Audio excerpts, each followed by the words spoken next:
Olá, turma. Para quem não me conhece, eu sou o professor Ivo Gama. Vou estar agora com vocês com a disciplina de Atenção à Saúde da Criança e do Adolescente, tá? E é um prazer estar com vocês. Espero que vocês gostem, né, das minhas aulas, do meu modelo de aula. E vou estar sempre disponível para tirar as dúvidas de vocês, tá bom? Claro que ninguém me chame de madrugada que eu não vou responder. Mas é isso. Vamos fazer essa disciplina ser bem fluida e vamos fazer um conhecimento mútuo, né? Uma troca de sabedorias e conhecimentos, tá bom? Eu gosto muito de alunos participativos e que agregam, né, no momento da aula, mesmo sendo aula online, enquanto o aluno tá ali assistindo o vídeo, né, tomando suas notas, ele também pode, né, fazer alguma sugestão e conversar comigo no privado, que eu vou ter o maior prazer em responder. Enquanto avaliação, o nosso processo avaliativo, como está sendo por EAD, ele está sendo um pouco diferente. Então, em praticamente todas as aulas eu vou passar uma atividade e essa atividade ela vai compor uma porcentagem das notas, né, de avaliação 1 e avaliação 2 e também ela vai contar presença. Então, para você ter presença na aula, você tem que ter feito a atividade, tá? E me mandar em tempo hábil, como a aula de vocês é à noite, então vocês vão ter que me mandar até o fim da noite, né? Até o fim do período de aula, tá bom? Então vamos começar, né? Hoje a aula é bem rapidinha, porque ela é só uma introdução a respeito da saúde da criança e do adolescente, e eu vou passar um vídeo complementar para vocês, e a atividade vai ser em cima desse vídeo complementar, tá bom? É um vídeo bastante interessante e eu quero ver a opinião de vocês a respeito dele, certo? Então, quando a gente fala de saúde da criança e do adolescente, a gente tem que entender primeiramente alguns aspectos históricos, né? E alguns aspectos, como eu posso dizer, alguns aspectos de vivência mesmo, né? De históricos e de vivências em relação à cultura e outras coisas. Por exemplo, no passado, a saúde das crianças era negligenciada. Como assim, professor, negligenciada? Literalmente negligenciada. As pessoas não se importavam com a saúde das crianças, esqueciam que elas também eram seres humanos e simplesmente só se importavam com a saúde dos adultos. Se a criança morresse, para eles estava tudo bem, porque a criança ainda não tinha o mesmo tanto de vivência, não tinha a mesma importância na sociedade que um adulto tinha. Então, para eles, né, isso falando em questões de século passado, não assim 10 anos atrás, mas a gente falando de século passado, a saúde das crianças não tinha tanta importância assim, tá? Existia uma prática muito comum que era o infanticídio. O que é o infanticídio? O infanticídio nada mais é do que o homicídio infantil. E isso, as crianças elas poderiam morrer só pelo fato de serem crianças, né? Não se tinha aquele devido cuidado com a saúde deles. E a taxa de mortalidade ao nascer e nos primeiros anos de vida era muito alta. Por quê? Justamente por causa dessa negligência com a saúde da criança e do adolescente. Logo quando nascia, não se tinham os cuidados necessários para que a criança tivesse um bom desenvolvimento ali nos primeiros dias de vida e acabava que essa criança poderia contrair alguma infecção. Também não tinha tanta tecnologia para a gente, igual a gente tem hoje, que, por exemplo, se uma criança nasce com um problema do coração, ali nas primeiras semanas de vida, ela pode fazer uma cirurgia cardíaca e ficar bem. Enquanto isso, nessa época não tinha esse avanço tecnológico e não tinha também essa vontade tão assim extrema de salvar a vida de uma criança. O infanticídio ele também acontecia quando já tinha filho demais, o filho era de um sexo indesejado, e em um caso especial que a gente vai ver principalmente nesse vídeo que eu falei que eu vou passar, que eu vou mandar para vocês, que vocês vão assistir também, a gente vê a questão das culturas indígenas, que os filhos com deficiência eles eram mortos. Então isso entra também na taxa de mortalidade por infanticídio. Continuando falando de processos históricos, né, de aspectos históricos, o progresso das civilizações e o avanço tecnológico eles foram muito importantes para a saúde infantil. Como eu falei para vocês, né, a evolução do pensamento, a evolução da raciocínio, né? Tipo assim, eu preciso me importar também com a saúde das crianças. Isso foi muito importante para que reduzisse a taxa de mortalidade infantil. E também o avanço das civilizações, né? Que a gente hoje vê menos, ainda existe, mas a gente vê menos a questão do infanticídio em aldeias indígenas. E foram criadas as políticas públicas em prol das crianças e dos adolescentes. Quais seriam essas políticas públicas, né? Políticas públicas são tudo aquilo que o governo faz em prol de alguma coisa. Então, a gente tem políticas públicas em relação à saúde da criança e do adolescente, políticas públicas em relação à saúde do idoso, políticas públicas em relação à saúde da mulher, políticas públicas em relação à saúde da população LGBTQIA+, políticas públicas em relação à saúde do hipertenso e diabético. Então, são todas aquelas medidas que o governo toma com base naquele grupo. Então, quais seriam políticas públicas em prol da saúde das crianças? Vamos pensar um pouco. Vacinação. Vacinação começa lá no primeiro dia de vida, já é uma política pública em relação à saúde da criança. Avaliação do crescimento e desenvolvimento, né? Que para quem já foi em unidade básica de saúde, em posto de saúde, conhece lá aquela política que chama CD, que é crescimento e desenvolvimento. Tem aleitamento materno, aleitamento materno exclusivo, também é uma política em relação à saúde da criança.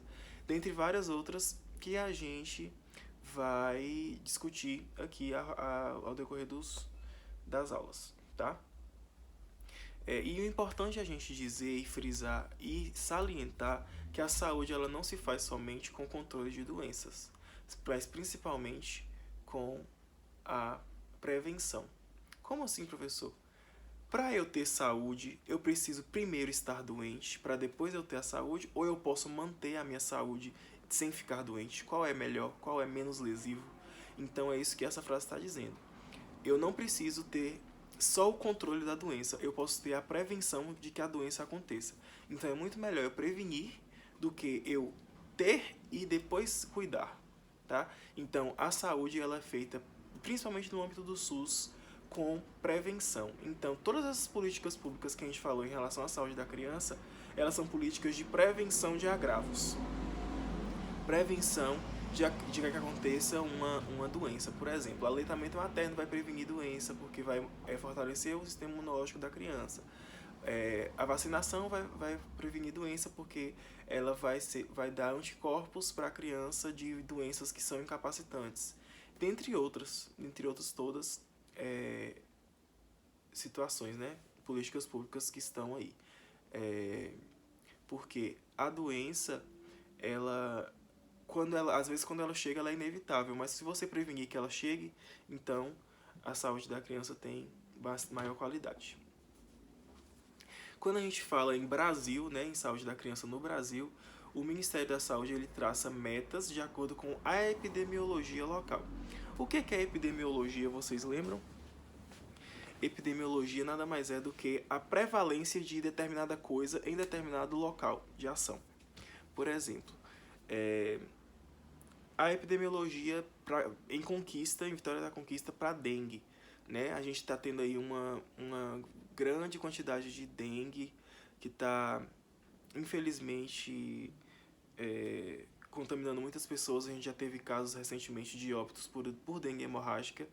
Então, epidemiologicamente, Conquista é uma área que tem dengue, tá? Então, isso é a epidemiologia de Conquista. Então, a gente pode, tratando-se de saúde da criança, a gente pode pensar o seguinte. Quando foi se implementar que as vacinas iriam entrar como obrigatoriedade para o calendário infantil. Por exemplo, na região de Salvador tem muita catapora. Então a gente vai colocar a vacina de catapora obrigatória para a região de Salvador. Isso é levar em consideração a epidemiologia para fazer uma alteração e uma implementação de política pública, entendeu? Então, considerando o que acontece naquele lugar, eu vou fazer uma ação com base nisso. Então, aqui no Brasil é assim. De acordo com o perfil epidemiológico, né, com as coisas que acontecem naquele local, naquela cidade, naquele estado, no país como um todo, eu vou implementar as minhas medidas, tá? Em 1988, os direitos da criança e do adolescente passaram a fazer parte da Constituição brasileira, porque antes não tinha os direitos da criança e do adolescente na Constituição. Eles eram direitos empíricos, né? Eram tratados como direitos de adulto também. E aí acabou que foi se perdendo alguns parâmetros de avaliação de como criança deveria ser tratada, e acabou que entrou em 1988 apenas, né, então bem recente, na Constituição Brasileira, os direitos da criança e do adolescente. E segundo o IBGE, em 1992, aproximadamente 53% das crianças pertenciam a famílias com renda mensal inferior a meio salário mínimo. Então vamos pensar um pouco. Se mais da metade, né, 53% em 1992 a gente está falando, tá? Esse dado eu trouxe só para a gente refletir, porque hoje, né, em 2020, a realidade é um pouco diferente. Mas em 1992, aproximadamente 53% das crianças pertenciam à família com renda mensal inferior a meio salário mínimo. Quanto era o salário mínimo em 1992? Era uma mixaria. Então, se já era uma mixaria em 1992, com a renda mensal inferior a meio salário mínimo, pense aí como era a saúde dessas crianças, porque a gente sabe que a saúde está muito diretamente relacionada com educação, com o nível de educação, com o nível socioeconômico e com as condições de habitação, né, como um todo. Então, se 53% das crianças pertenciam a famílias com renda mensal inferior a meio salário mínimo, e a gente sabe que as famílias dos anos 90 e anteriores eram muito populosas, tipo assim, famílias com 3, 4 filhos, pense aí, 5 ou 6 pessoas vivendo com menos que meio salário mínimo da época. Bem complicado, né? Então, com certeza, a saúde dessas crianças, né, que viveram nessa época era mais prejudicada, era mais debilitada. Isso falando em relação tanto a crianças de zona rural, que já não tinham saneamento básico, já passavam por mais dificuldades, porque a agricultura, nessa época, ela sofria um déficit também, por causa de questões governamentais, mas também as de zona urbana, porque também tinha o déficit na zona urbana por causa de também fatores governamentais. Então essas crianças dessas épocas, principalmente, elas sofriam de doenças bem simples para a gente hoje, porque a gente tem vacinas e a gente tem saneamento básico e a gente tem informação, mas nessa época não tinha. Então essas crianças elas sofriam muito de doenças como desidratação, diarreia, infecções respiratórias, desnutrição, doenças evitáveis por vacina, como sarampo, coqueluche, difteria, tétano neonatal e acidental e hepatite B. Então as taxas de mortalidade por essas doenças nessa época eram muito altas. Porque não existia a questão da informação e das políticas públicas que ainda eram deficientes no país. Tá? Aumento de gravidez na adolescência, criança com baixo peso ao nascer menor que 2,5 kg, aumento da morte materna no pré-parto e no parto e no puerpério. Isso também eram coisas que aconteciam bastante, né, nessa época, né, que as crianças e os adolescentes, elas começaram, tinha a questão também da exploração sexual e toda essa questão nessa época. E isso, graças às políticas públicas do governo, melhorou, né? Existe ainda mãe na adolescência? Existe, mas não é a mesma quantidade de mãe na adolescência que existia antes, tá? Às vezes a gente pensa que antigamente não existiam as coisas, mas existia muito. A gente só via menos porque era menos divulgado, tinha menos veículo de informação, tinha menos internet, tinha menos televisão envolvida, tinha menos tudo isso. Mas isso acontecia muito. Então,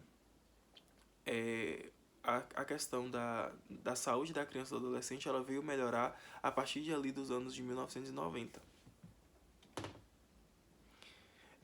E como estratégias algumas das estratégias que a gente pode citar em relação Em relação à saúde da criança, nas estratégias do governo em relação à saúde da criança e do adolescente, a gente vem trazer, como eu já falei, né, dei um pequeno spoiler no início, a campanha de vacinação, né, que a gente sabe que a vacinação ela é muito importante, começa ali no primeiro dia de vida e ela vai até a fase adulta, e a gente tem as vacinas, os reforços, as vacinas novas em desenvolvimento, e agora a gente está tentando desenvolver a vacina do Covid-19, né, a vacina que combate o coronavírus, e com fé em Deus essa vacina tem que sair logo, porque não é fácil, galera.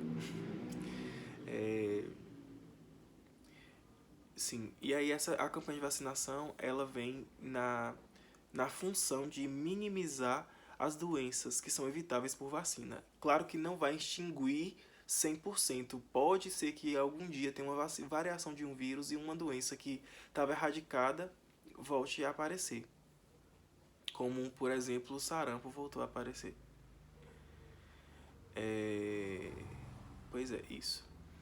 E aí, a educação em saúde nas escolas. A gente tem também um projeto de educação em saúde nas escolas que os professores eles são instruídos a dar dicas de saúde nas escolas para crianças, falando de higiene básica, falando de alimentos saudáveis, entre outras coisas. Higiene de alimentos, higiene das mãos, entre outras coisas que a gente aprende também na escola. Saneamento básico é uma política que ela não é só em relação à saúde da criança, mas ela vem muito a calhar porque a criança ela sofre muito com condições baixas de saneamento básico. Então, quando o saneamento básico ele é bom, então a criança ela vai ter menos infecções, vai ter menos diarreia, vai ter menos desidratação, menos fatores de morbidade e mortalidade, tá? Acompanhamento de crescimento e desenvolvimento nas unidades de saúde, nas unidades básicas de saúde. O crescimento e desenvolvimento é a política do CD e a gente vai ter uma aula específica sobre isso, tá bom? E agora, eu falei pra vocês que a aula seria bem rapidinha, não deu nem 20 minutos, mas é porque é só uma aula introdutória, as próximas aulas elas vão ser maiores, tá? Principalmente quando a gente for falar de doenças específicas em relação à saúde da criança. E vamos agora, eu vou passar para vocês um vídeo que é complementar, ele faz parte da aula, tá? Que vai ser um vídeo que vocês vão utilizar para fazer a atividade, que ele é um vídeo sobre infanticídio em aldeias indígenas, tá bom? Então eu espero que vocês gostem e a atividade vai ser vocês fazerem um texto um texto falando a opinião de vocês a respeito do infanticídio e a respeito do documentário que vocês vão assistir, tá bom? Então é isso, gente. Essa foi a aula de hoje. Obrigado. Estarei disponível para sanar dúvidas de qualquer tipo e para receber as atividades, tá bom? Ai, desculpa. E é isso. Tchau.